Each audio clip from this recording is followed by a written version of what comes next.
আমরা হলাম মাছে ভাতে বাঙালি, আর এই মাছে ভাতে বাঙালির সুবাদে দই দিয়ে কাতলা মাছের রেসিপিটা আমরা অনেকেই ট্রাই করেছি। তবে দই দিয়ে রুই মাছের এই রেসিপিটা অবশ্যই একবার হলেও বাসায় ট্রাই করে দেখতে পারেন, অসম্ভব মজার হয়। দই কাতলাকে পেছনে ফেলে দিবে এই দই রুইয়ের রেসিপিটা। চলুন কথা না বাড়িয়ে রেসিপিটা শুরু করে ফেলি।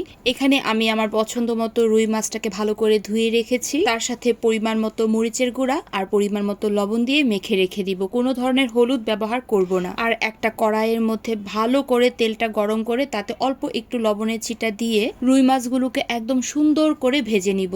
আর এই যে গরম তেলের মধ্যে অল্প একটু লবণের ছিটা দেওয়ার কারণে মাছগুলো কিন্তু কড়াইয়ের সাথে একদম লেগে যাবে না। আর এটা হচ্ছে মাছ ভাজার একটা ছোট টিপস আপনাদের সাথে শেয়ার করলাম। রুই মাছটা কিন্তু কড়া করে ভাজবো না, একটু সুন্দর হালকা গোল্ডেন কালার চলে আসলেই মাছগুলোকে সুন্দর করে ভেজে নামিয়ে ফেলবো। এবার আমাকে মাছটা ভাজা হতে হতে বলে ফেলুন তো আমার এই ভিডিওটা কারা কোন জায়গা থেকে দেখছেন, স্পেশালি ময়মনসিংহ থেকে কারা দেখছেন তারা কিন্তু অবশ্যই আমাকে কমেন্ট বক্সে জানাবেন।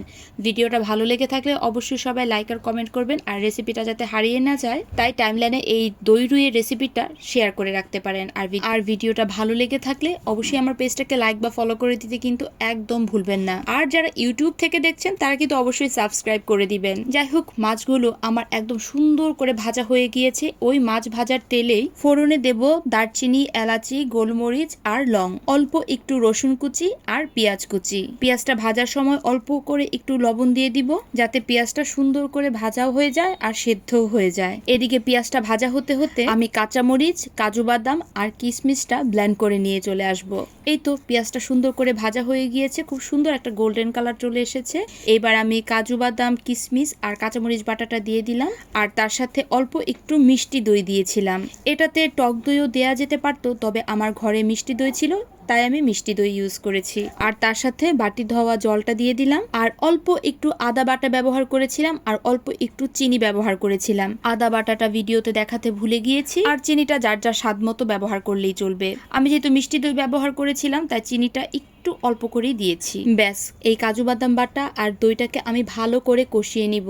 আর কাজু বাদাম বাটাটা যখন ভালো করে ভাজা হয়ে যাবে তখন কাজু বাদাম বাটাটার থেকে সুন্দর একটা তেল ছেড়ে দিবে। মানে মশলাটার উপরে তেল চলে আসলেই বুঝতে হবে মশলাটা ভালো করে কষানো হয়ে গিয়েছে। এরপর আমি এখানে একটু গরম জল দিয়ে দিলাম, তারপর ভেজে রাখা রুই মাছগুলোকে দিয়ে দিব, ফালি করে রাখা কিছু কাঁচামরিচ দিয়ে এটাকে ঢাকা দিয়ে রেখে দিব। 5 থেকে 7 মিনিটের মতো আমি ঢাকা দিয়ে রেখেছিলাম। মাঝখানে কিন্তু একটু নাড়াচাড়া করে দিয়েছি, তা না হলে নিচে কড়াইয়ের মধ্যে লেগে যেতে পারে। আমার কিন্তু দই রুই রান্না করা একদম কমপ্লিট। তরকারির রংটা এত সুন্দর একটা রং এসেছিল এই দই রুইয়ের রেসিপিটার।